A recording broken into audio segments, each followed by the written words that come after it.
Assalamualaikum warahmatullahi wabarakatuh. Halo semuanya.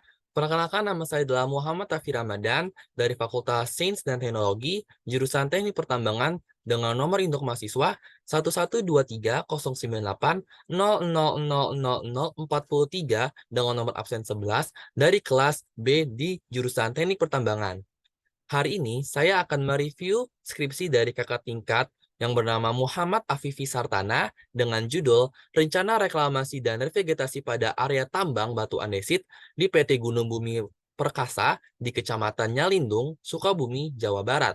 Tugas ini adalah untuk memenuhi tugas UTS dari mata kuliah Bahasa Indonesia. Oke, agar tidak berlama-lama, akan kita mulai saja. Oke, check it out. Halo semuanya, kembali lagi bersama saya. Oke, di sini saya akan mereview skripsi dari Bang Muhammad Afifi Sartana. Oke, kita mulai saja. Di bagian pertama ini terdapat judul. Nah, benar sekali. Untuk dalam sistematika penulisan skripsi, di halaman pertama ini harus terdapat judul dari skripsi yang kita tulis. Dan juga ada nama, lalu logo dari instansi kita, lalu program studi kita, fakultas kita, serta nama dari universitas atau instansi kita, serta tahun pada saat kita setelah selesai menulis skripsi ini. Nah, tapi di bagian halaman pertama ini, Bang Muhammad Afifi Sardana melakukan satu kesalahan teman-teman, karena ia tidak menuliskan nama nomor induk mahasiswanya atau NIM yang seharusnya ada di bawah nama di dalam judul skripsi ini. Nah, seharusnya Bang Muhammad Afifi Sardana ini menuliskan nomor induk mahasiswanya di bawah namanya, karena agar pada para mahasiswa tingkat bawahnya atau juniornya yang ingin membaca skripsi Bang Afif ini tuh bisa tahu gitu loh, Bang Afif ini tahun angkatan berapa sih untuk bergabung di Teknik Pertambangan di UIN Syarif Hidayatullah Jakarta seperti itu. Agar para mahasiswa ini tahu gitu kalau Bang Afif itu oh ternyata dari tahun berapa gitu. Tapi setelah saya riset di PDD atau data mahasiswa bahwa Bang Muhammad Afifi Sartana ini adalah salah satu mahasiswa dari angkatan 2018 di Teknik Pertambangan UIN Syarif Hidayatullah Jakarta. Oke, kita next saja ke bawah. Nah, di bawah ini ada yang namanya abstrak, teman-teman. Nah, abstrak ini adalah salah satu hal sangat penting yang ada di karya ilmiah, terutama di bagian skripsi. Nah, abstrak ini biasanya terdiri dari 150 kata dan juga harus terdapat kata kunci. Nah, kata kunci ini adalah salah satu hal yang menandai bahwa itu adalah abstrak. Dan di sini Bang Afifi sudah menerapkan adanya kata kunci yaitu anggaran biaya, kegiatan reklamasi, dan juga adanya revegetasi. Oke, kita lanjut ke bawah. Ini ada dalam oke, kita lanjut ke bagian daftar isi. Nah, bagian daftar isi ini adalah salah satu hal yang sangat penting ya teman-teman. Karena daftar isi ini adalah biasanya para mahasiswa atau tingkat junior dari Bang Afifi yang ingin membaca skripsi dari Bang Afifi ini pasti pertama kali adalah melihat daftar isinya setelah judul atau ya setelah halaman judul awalnya yaitu lihat daftar isinya. Kenapa lihat daftar isi? Karena di sini kita akan mengetahui nih apa sih sebenarnya yang dibahas di tinjauan pustaka yang ada di judul Bang Afifi ini? Terus lalu apa sih ternyata metode penelitian yang dilakukan dan juga apa sih hasil dan pembahasannya dan biasanya di dalam judul-judulnya itu mereka para mahasiswa yang ingin membaca via akan sudah memiliki sebuah ide atau sebuah hal yang sudah tergambarkan di awalnya.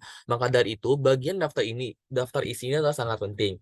Tapi ternyata Bang Afifi ini telah melakukan kesalahan juga nih teman-teman. Di mana seharusnya di lembar pengasahan ini tidak ada namanya error, bookmark, atau not defined. Karena yang saya tahu bahwa skripsi ini sudah diinginkan ke publik, sudah dipublishkan ke publik, dan seharusnya kalau sudah ke publik, itu seharusnya sudah memenuhi dalam sistematika penulisan skripsi yang baik dan juga benar. Tetapi di sini ternyata terdapat kesalahan di lembar pengasahannya di daftar isinya. Nah, lalu nih teman-teman, lalu di bagian bab 3 di bagian metode penelitian ini sudah benar terdapat bagian metode penelitian dan juga di bagian-bagian yang lainnya. Nah, maksud saya di bagian bab 4-nya di teman-teman, di data dan pengolahan data. Nah, dari sistematika penulisan skripsi yang benar, seharusnya di bab 4 ini adalah terdapat hasil dan juga pembahasan. Nah, saya juga melihat beberapa skripsi dari kakak tingkat yang lainnya, seperti dari ini, dan dari ini. Nah, bahwa hasil di bab 4 ini tuh menandakan sebuah hasil dan juga pembahasan, bukan data dan pengolahan data.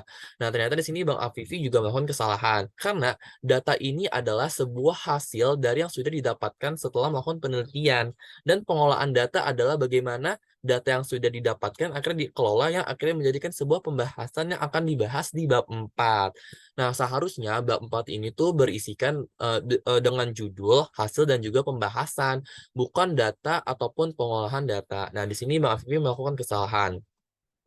Kesalahan kedua, dan seharusnya diganti dengan hasil dan juga pembahasan ya teman-teman, karena sesuai dengan sistem kepenulisan skripsi, bab 4 itu adalah hasil dan juga pembahasan. Bahkan seharusnya itu hasil dan pembahasannya itu ada dipisah.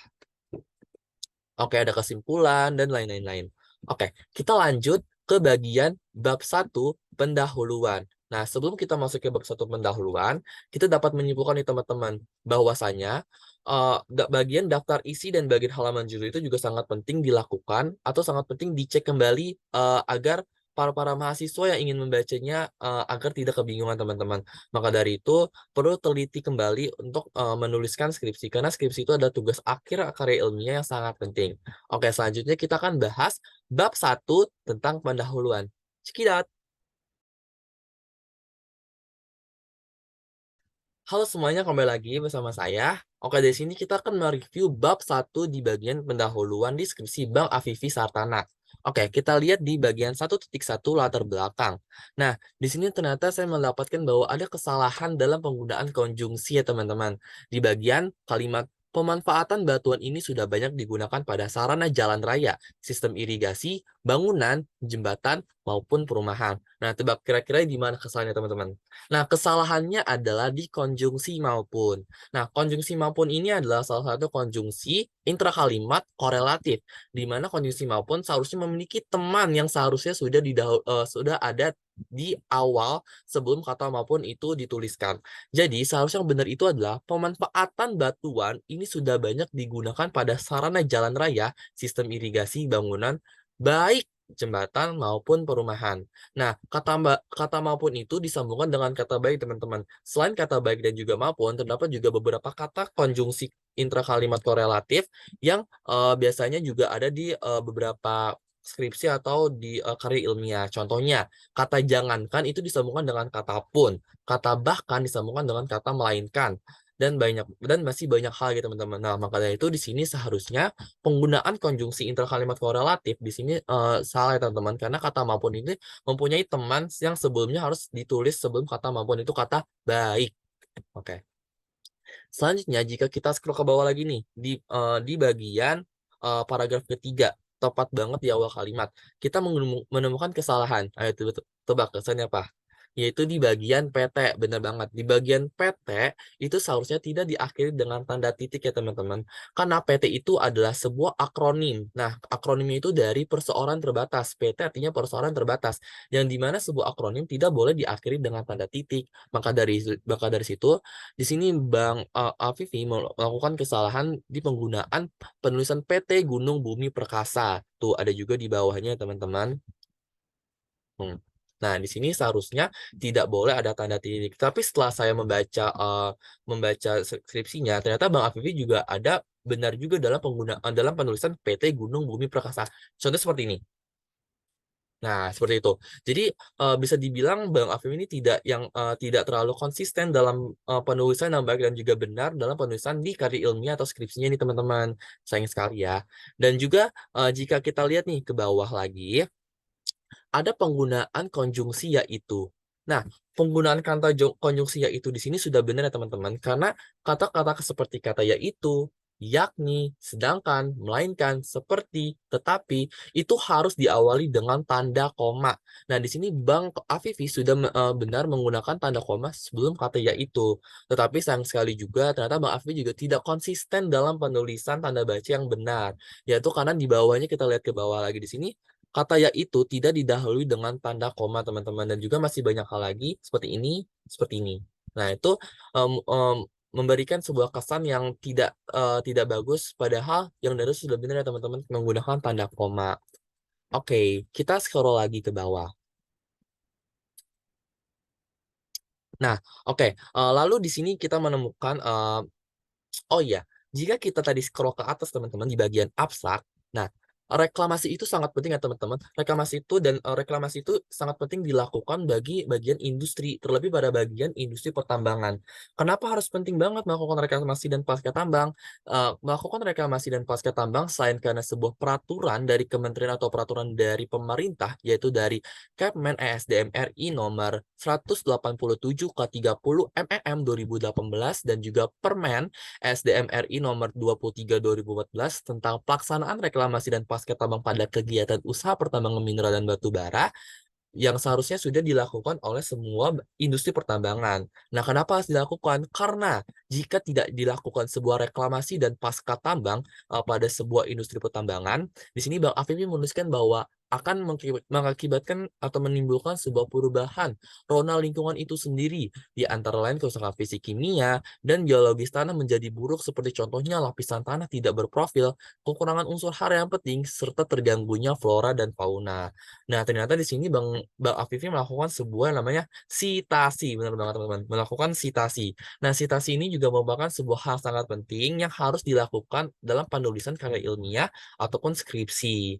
Nah, di sini ternyata kata-kata yang ditimbulkan itu tuh Bang Afifi mengutip dari referensi dari Bapak Saptanto pada tahun 2008. Nah, sebenarnya seberapa penting sih teman-teman sitasi itu? Nah, sitasi itu sangat penting ya teman-teman dalam penulisan karya ilmiah ataupun dalam skripsi. Karena sitasi itu yang pertama, sitasi itu membuktikan bahwa skripsi itu adalah sebuah hal yang dapat dipertanggungjawabkan dan juga dapat diverifikasi kebenarannya. Jadi bisa jadi nih kata-kata yang di sini mempunyai sebuah verifikasi yang dapat dipertanggungjawabkan sebenarnya itu ada loh dalam jurnal ini, ada loh dalam buku ini. Nah, seperti itu. Lalu yang kedua, sitasi ini akan menghalangkan kita dari yang namanya plagiarisme, teman-teman. Karena biasanya kata-kata yang kita kutip atau referensi dari sebuah internet atau dalam sebuah jurnal ataupun buku, jika kita tidak menuliskan citasinya, itu akan yang dinamakan namanya plagiarisme. Dan di dalam sebuah karya ilmiah, terutama di dalam skripsi, sangat tidak boleh dilakukan namanya plagiarisme, teman-teman. Nah, seperti itu. Lalu, citasi itu juga adalah bentuk tanda terima kasih kepada bapak atau kepada ibu yang sudah membuat jurnal dan atau buku-buku yang dapat membantu kita dalam penulisan skripsi ini, teman-teman. Nah, akhirnya mengingatkan kita bahwa kita ini membutuhkan orang untuk melakukan sebuah penelitian, teman-teman. Jadi kita tidak bisa sendiri untuk mengerjakan tugas karya ilmiah atau skripsi. Seperti itu. Nah, ternyata di sini tuh Bang, Afifi juga melakukan banyak beberapa sitasi. Nah, sitasi itu tuh tidak hanya ada di bagian belakang teman-teman, yang penting dia ada di akhir kalimat ataupun di awal kalimat. Biasa juga ada di pertengahan kalimat, gitu teman-teman. Karena yang penting itu ada sitasinya dalam sebuah paragraf. Nah, bagian penting dalam bab 1 pendahuluan adanya perumusan masalah, batasan masalah, tujuan, dan manfaat. Kenapa itu penting banget teman-teman? Karena biasanya nih para mahasiswa atau para pembaca yang ingin membaca skripsi dari Bang Afifi Sartana ini, pasti mereka akan melihat judulnya dulu pertama. Judul. Misalkan judul ini akhirnya si pembaca ini mengimplementasikan bahwa ini tuh tentang A loh. Tapi ternyata di perumusan masalah, batasan masalah, dan tujuannya ternyata interpretasinya itu di bagian B. Nah, makanya dari itu perumusan masalah, batasan masalah, dan sebagainya itu sangat penting ya teman-teman di bab 1 pendahuluan. Karena akan memberikan kesan bahwa ini tuh skripsi ini tuh tentang ini loh, bukan tentang ini gitu. Bahkan tadi sebenarnya saya pikir di bagian di skripsi Bang Afifi tentang reklamasi ini tuh bagaimana cara kita melakukan reklamasi secara rehabilitasi yang benar gitu, kayak step-stepnya. Tapi ternyata di perumusan masalah ini ternyata Bang Afif menuliskan yaitu seperti bagaimana proses perencanaan penanggungan lahan yang akan dilakukan di reklamasi di PT ini, lalu bagaimana proses perencanaan revegetasinya, terus bagaimana proses revegetasi untuk proses reklamasinya gitu loh. Nah, batasan masalah di sini juga sangat penting teman-teman. Nah, apa sih itu batasan masalah? Batasan masalah ini adalah sebuah hal yang sebuah batasan. Misalkan kalian punya masalah di dalam skripsi ini. Nah, masalah kalian itu di bagian A, bagian B, bagian C. Nah, batasan masalahnya itu pada saat kita sidang nanti dengan dosen dipertanyakan. Misalkan dosen mempertanyakan tentang masalah-masalah yang ada di sini kita, yang ada di skripsi kita. Nah, dosen itu tidak boleh mempertanyakan atau melontarkan pertanyaan di luar konteks masalah yang sudah kita buat. Jadi